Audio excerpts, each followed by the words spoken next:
I want you to think about your favorite superhero. Maybe you like The Flash or Iron Man, or maybe you're more of a Squirrel Girl or Frogman fan. Between DC and Marvel, there are a ton to choose from, and yet there are two that, growing up, no other fictional characters came close to: Batman and Spider-Man. When I was a kid, I used to watch the first and second Sam Raimi Spider-Man movies over and over again on disc. And at that time, I didn't really care for Spider-Man, I just enjoyed the movies. It wasn't until the release of The Amazing Spider-Man that he really had me hooked. And I know this is controversial for a lot of people, but I have to admit that while Tom might be my favorite Spider-Man, and I have a lot of nostalgia for Tobey Maguire's Spider-Man, the Amazing Spider-Man movies were just my absolute favorite. So imagine my excitement as a kid when I learned that there was actually an Amazing Spider-Man game. And I think I actually randomly found it at a GameStop, which I didn't really go to very often as a kid, so it was a pretty lucky find. Even though I've played this game like a million times, I never actually played the second one, and well, I'm kinda glad. Apparently it's really bad, and I didn't even know it existed until like 2 years ago when I remembered the first game existed and I went looking for a copy. Yeah, good luck with that, by the way. Unfortunately, I don't have my original disc, the one I had when I was a kid, but when I found a video of the game on YouTube, I knew I had to play it again, and this time I wanted to make a video on it. And this is something random that I just stumbled upon, but when I was looking back at my playlist on my channel, a really long time ago, I actually had created a playlist back when I made gameplay walkthroughs, and I didn't really know how to make good videos for The Amazing Spider-Man, and it was all the way back in 2016. So anyway, how did I get the game? Well, for now, we'll just say emulation. I'd rather not get into specifics and risk my channel. Unfortunately, the performance on the ROM was less than stellar. In fact, it was pretty bad. I had major performance issues throughout the entire game, and especially when swinging through the city and in areas with a lot of effects and like stuff on screen. I'm still not 100% sure if it was the ROM or if it was just my computer just not being able to handle The Amazing Spider-Man, which doesn't really make sense, but maybe you just can't. So it could be that, or it might be the ROM. I'm really not sure. I'm not really going to hold it against the game because I do remember playing this game on Xbox 360 with perfect performance. And I did try to find a way to fix it, but nothing would work, unfortunately. But we will persevere. The game had a lot of skepticism when it was released due to it being a movie tie-in game. It also didn't help that the past few Spider-Man games didn't do too well, so they had a lot of pressure on them with this next Spider-Man game. And I haven't played any Spider-Man games before this one, so Web of Shadows, Shattered Dimensions, and The Edge of Time have been added to my list. The Amazing Spider-Man 2 as well. And don't think I missed the Sam Raimi's PS2 Spider-Man games. I had no idea these existed, and I can't wait to play those too. Speaking of playing Spider-Man games, let's get into The Amazing Spider-Man. The beginning of the game takes place months after the events of the first movie. Gwen is giving Peter a after-hours tour of Oscorp's labs, and they run into the Rhino.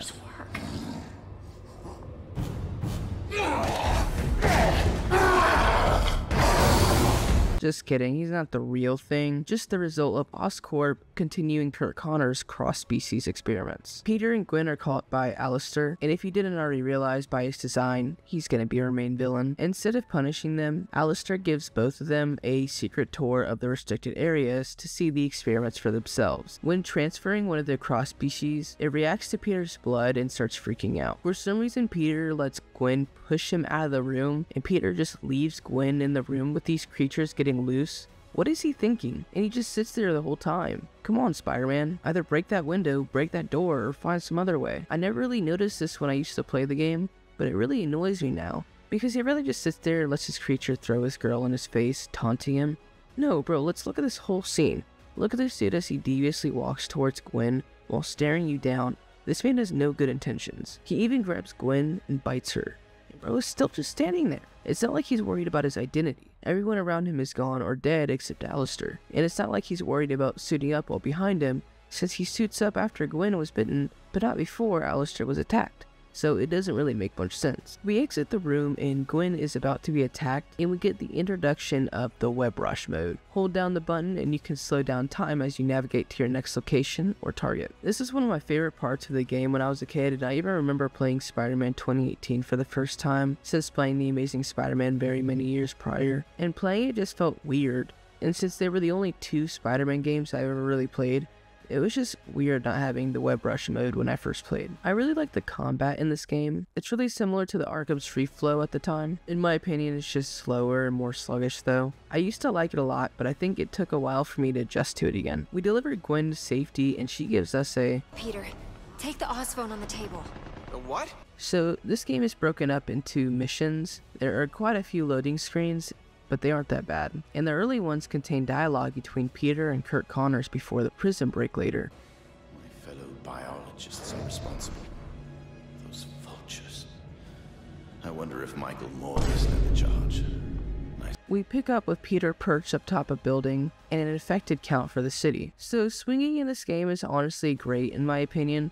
It's everything it needed to be for the game. It felt fast, reactive, and pretty smooth. It wasn't anything fancy like we're getting in the most recent Insomniac Spider-Man games, but it was released in 2012, and reportedly it did web swinging better than the other games that came before. After the park is attacked by an escaped cross-species subject, a giant Oscorp robot made to kill cross-species appears, and it targets Spider-Man because of his blood. This is the first boss fight of the game, and it's pretty easy. You just jump around destroying the glowing red spots, and you destroy both of the eyes and web up the spider legs to take it down. But just to make sure.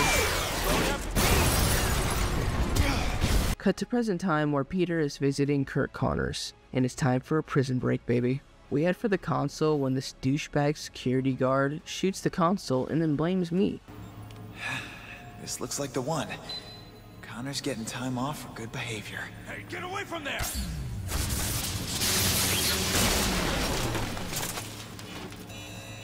No! It's emergency unlock! I can't overwrite it! The patients can leave their rooms. This is your fault! You gotta help me! I have to help you?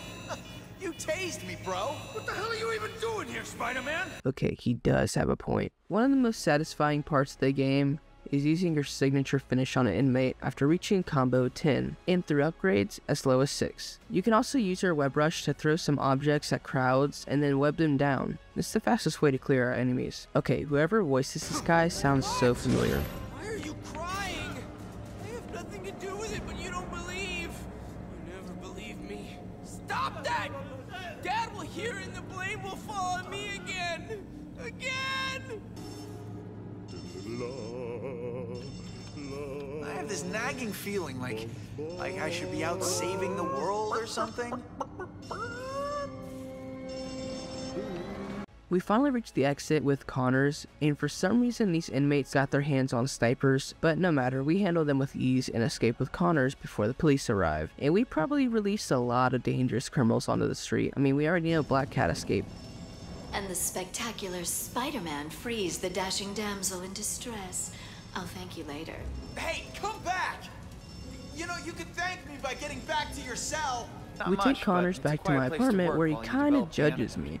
You live here? Are you kidding? Brother, I just broke you out of the insane asylum, or prison, whatever that is. You could be more grateful. Dr. Connor needs his research in order to make an antidote. Luckily, we get a call from Gwen, and she tells me it's down in Oscorp's archive to be destroyed. On our way to the archive, we get a call about a rhino on the loose. After 3 easy dodges, he's down for the count, or maybe he never existed in the first place. We reach Oscorp archives, and we head deeper and deeper following the archive. We run into reporter Whitney Chang, who snuck into Oscorp looking for Connor's files as well. Just different reasons. After getting separated, we find each other once again, and unfortunately I have her camera. So she forces me to take a picture of an Oscorp logo, and she wants me to take pictures of any more that I find as well. I will not be doing that. We reach the archive, and I have to continuously keep these snipers off of Whitney as she searches for the research. And I don't remember this mission being so tedious. For too slow, then Whitney will be killed.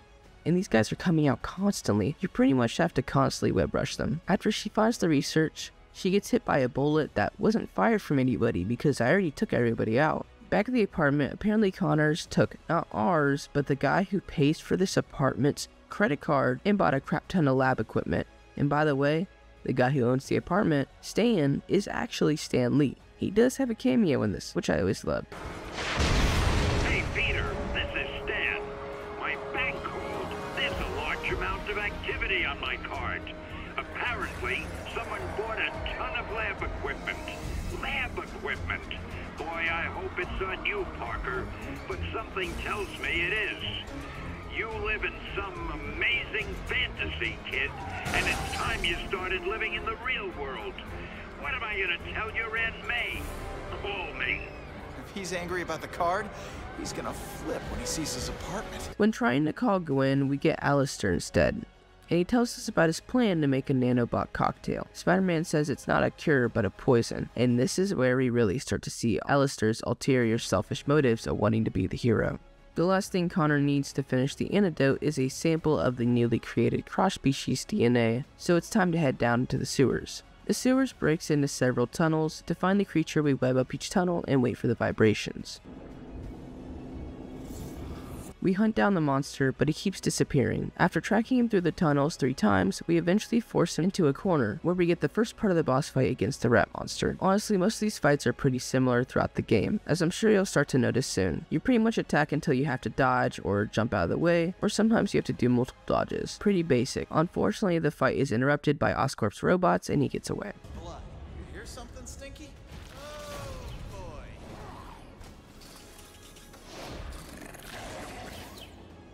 We followed the rats flooding the streets all the way back down into the sewers, where the rat is being attacked by Oscorp robots. And now we get the actual fight. It's pretty similar, but he can make the rats target you, and they do a lot of damage. After taking him down, we get the sample we needed, but we're kidnapped by another Oscorp robot. We're able to take it down pretty easily, but 2 more showed up, and that made things a little bit more difficult, but we handled it. We get the DNA to Connor, and he quickly whips up a nice cup of cross-species antidote. With this, we head to Oscorp to cure Gwen with the totally safe antidote, but Alistair has not made it easy for us, beefing up his security. But we make our way through, and even through the area we came up at the start of the game. But before Gwen could take the cure, like the selfish prick he is, Alistair takes it, man. It doesn't work. And he has the audacity to be mad like he doesn't deserve what he got. Mike!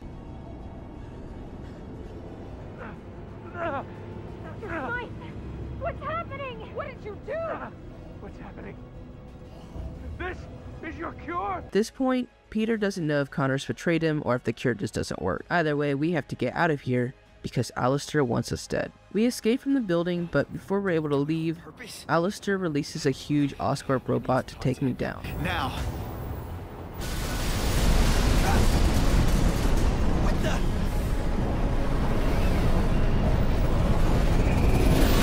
Unfortunately for him, the bigger they are, the harder they fall. After destroying the fans 3 times, we get the second phase of the boss fight. Pretty much have to dodge and web up the eyes a few times to defeat it. Other than the mouth laser beam, I really didn't have any trouble fighting it. I used to love this boss fight, and I still do. I only wish I could play it with more frames. With the giant robot down, we head back to the apartment to look for Connors.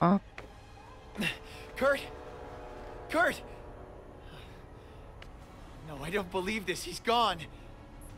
Gwen was right. How could I be so stupid? I let the lizard escape. Oh. Sorry. I'll have to go see my family. I found them. Martha and Billy in the backyard. I just hid there, watching. Peter. My God, what happened to you? What happened? Thanks to your antidote, not only is Dr. Smythe crippled, but now I'm afraid he's gonna hurt Gwen. That's what happened. But my antidote shouldn't interfere with his... Well, it did interfere. It interfered real bad. He can't walk anymore. You told me it would work. I said, theoretically. Theoretically? This is not a science project. People's lives are at stake. Are you the lizard or Kurt Connors? Tell me. If you are seriously asking me that question, maybe you should have just left me at the asylum. Gwen is still back there.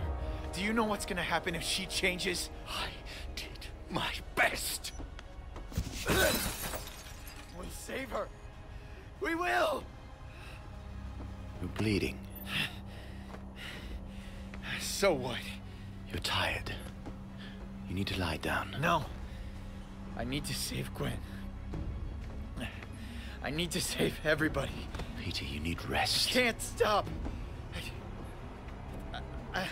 I've got to... Sleep, Peter. I'm going to finish this. Just sleep.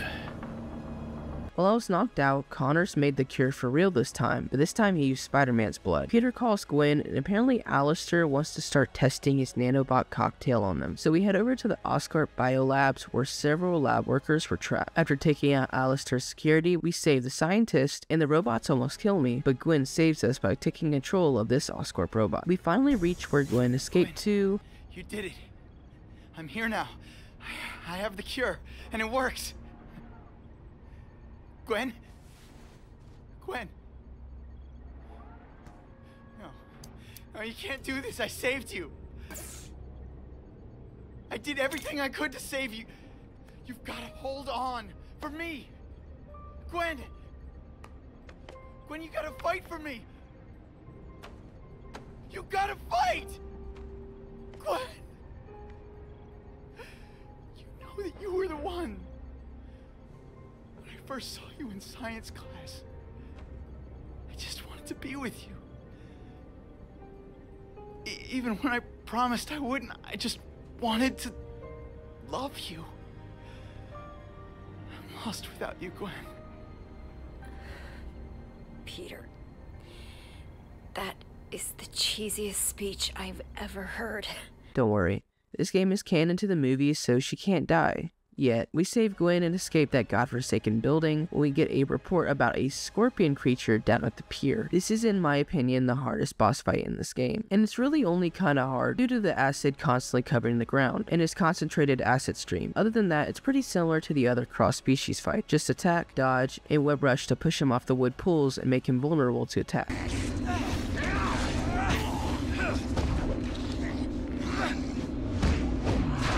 We head back to the apartment where it's been ransacked and Connors is missing. Before I can even do anything, I was attacked by more of Alistair's annoying drones, and this time there's 3 of them right off the bat. Yeah, 2 was way easier than 3. I don't know if these things were different, but they were way harder than before. After finishing them off, Alistair gets cocky and gives him and Connor's location, so we head to Oscorp to rescue Connor. After infiltrating the building and following Alistair and Connor's all the way to Connor's cell, we immediately break him out, but before we can escape, Alistair captures me. Connor manages to escape and make it back to the temporary lab in the sewers, but Alistair injects Spider-Man with his nanobot concoction. Why? And now, my guinea pig, just relax. I won't unleash this on the world without testing it first.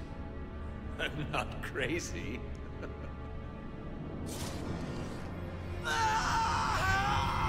It slowly destroys his powers, and after being passed out for 2 days, Alistair decides to attack him with his war machine for some reason. Powerless, we climb all the way to the top of this robot, where we're finally able to escape from the Oscorp compound. Unfortunately, things have not been going well.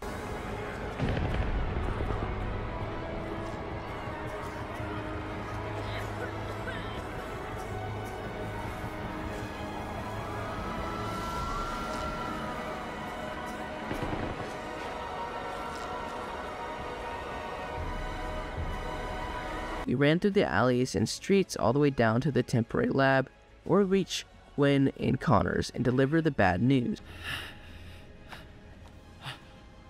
Gwen! Peter, thank God you're all right. You didn't answer my messages, and I didn't know what to do, so I came here looking for you. Look, I hate this place, and I hate Connors for what he did, but I want to trust you. Peter, what happened? Just another disagreement between me and a powerful madman bent on world destruction. You know how it goes. My powers are gone. So Connor takes matters into his own hands to defeat Alistair, and he injects himself with the lizard serum. Peter's too weak to stop him, and... Come on!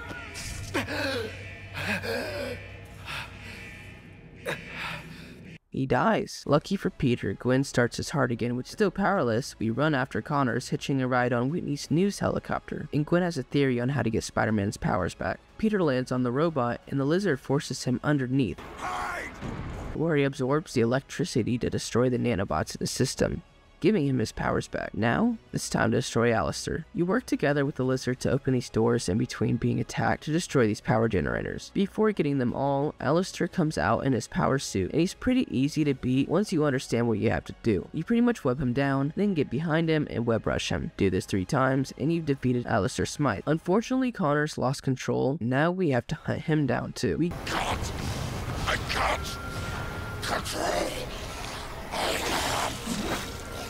Give Alistair a good talking to and make him realize what he's done before we go after Connors. Forget about tomorrow, Smythe. It may not come. Oh my God.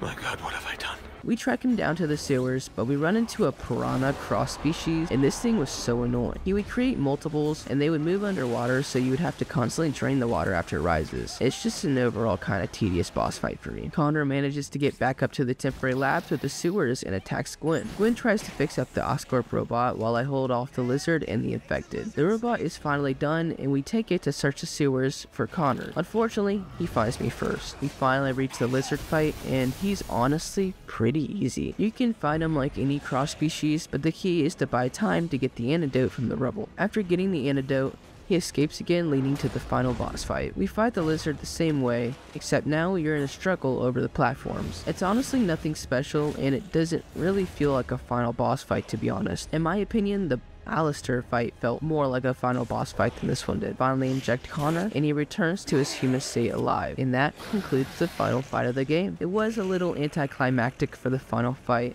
but it wasn't terrible. It also came out in 2012, so the standards were a lot lower in terms of difficulty. That also concludes the story. Unfortunately, I'm pretty sure this ROM is missing some stuff, because I swear I remember there being more side content, and especially content with Black Cat, but maybe I'm crazy. Overall, I think this game is definitely outdated, especially in its story and gameplay, like the Arkham series. Just a game I could play over and over again and not really get sick of it. Anyways, that about covers The Amazing Spider-Man. I used to love this game as a kid, and I still love it to this day. Even if it does have a lot of problems, it's still great for what it is. If you have enjoyed this video, make sure to drop a like and subscribe. I have a ton of content planned for you guys, including the previously mentioned Spider-Man games, but my next two videos will be on the Arkham City and the Amazing Spider-Man 2 games. So make sure to stay tuned for those, and I'll see you guys next time. Peace out. I guess so. Well, I guess it's time to get back to the asylum. I hear it's movie night. You saved the day, Doc. Today, the lizard was a hero. He's still inside, Peter. Lurking in the shadows. We all have our monsters. Keeping them at bay makes us strong. Smythe couldn't see that. That he who is without sin cast the first stone. You're so much like your father, Peter.